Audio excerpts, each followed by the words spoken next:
Dans une auberge galloise vieille de plusieurs siècles, des visiteurs se réveillent parfois au même moment de la nuit, toujours à la même heure, avec l'impression très nette que quelqu'un marche juste au-dessus d'eux, alors qu'il n'y a personne à l'étage.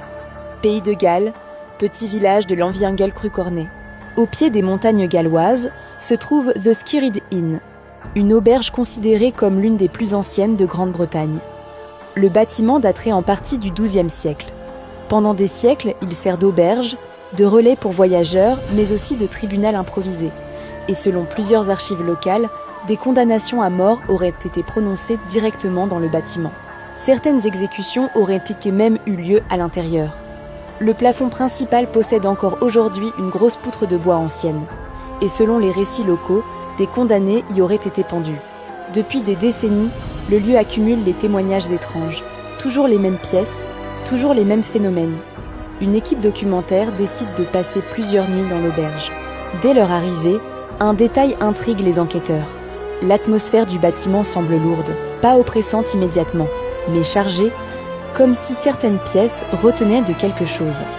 Les propriétaires racontent régulièrement les mêmes incidents. Des clients entendant des pas dans les couloirs vides, des portes qui s'ouvrent seules, et surtout des bruits de cordes ou de bois qui craquent au plafond durant la nuit, même lorsque l'étage est totalement vide. L'équipe installe des micros dans les anciennes chambres historiques.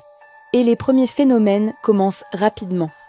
Vers 2 heures du matin, un premier bruit est enregistré, très lent, très précis, comme une corde qui se tend. Puis un craquement. Les enquêteurs pensent d'abord à la vieille structure du bâtiment. Mais le phénomène se répète, toujours dans la même zone. Puis une caméra du couloir capte un mouvement. Une silhouette sombre traverse brièvement l'étage supérieur. Aucun membre de l'équipe ne s'y trouve. Les chercheurs montent immédiatement. Le couloir est vide, mais un détail attire leur attention. Une des portes est ouverte, alors qu'elle avait été fermée quelques minutes plus tôt. À l'intérieur, la température chute brutalement. Puis un bruit de respiration est capté très près d'un microphone posé sur le lit.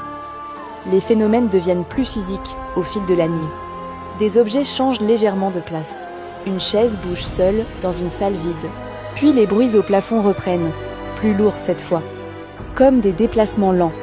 Plusieurs membres de l'équipe ressentent la même sensation, l'impression d'être observés depuis les poutres du plafond. Puis survient le phénomène le plus troublant. Une caméra thermique capte brièvement une forme suspendue dans le couloir principal. Très nette, immobile. Mais lorsqu'un enquêteur arrive dans le champ, la forme disparaît instantanément. Les images seront analysées plusieurs fois, sans explication claire. Lors de la dernière nuit, l'équipe décide de rester dans la salle principale. Toutes les caméras tournent. Les lumières sont faibles. Puis soudain, un craquement violent retentit au-dessus d'eux. Comme si une poutre venait de supporter un poids énorme. Les micros saturent brièvement.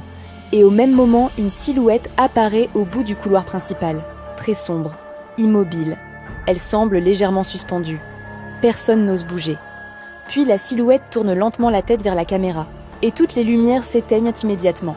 Lorsque l'alimentation revient, le couloir est vide.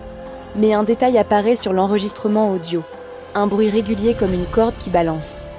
Aujourd'hui encore, The Skirrid Inn accueille des visiteurs. Et les témoignages continuent, toujours les mêmes bruits. Et parfois des silhouettes aperçues près des anciennes poutres. Alors, une question reste ouverte. Certains lieux marqués par des morts violentes peuvent-ils conserver une présence ? Qu'est-ce qui semble encore marcher dans ces couloirs ?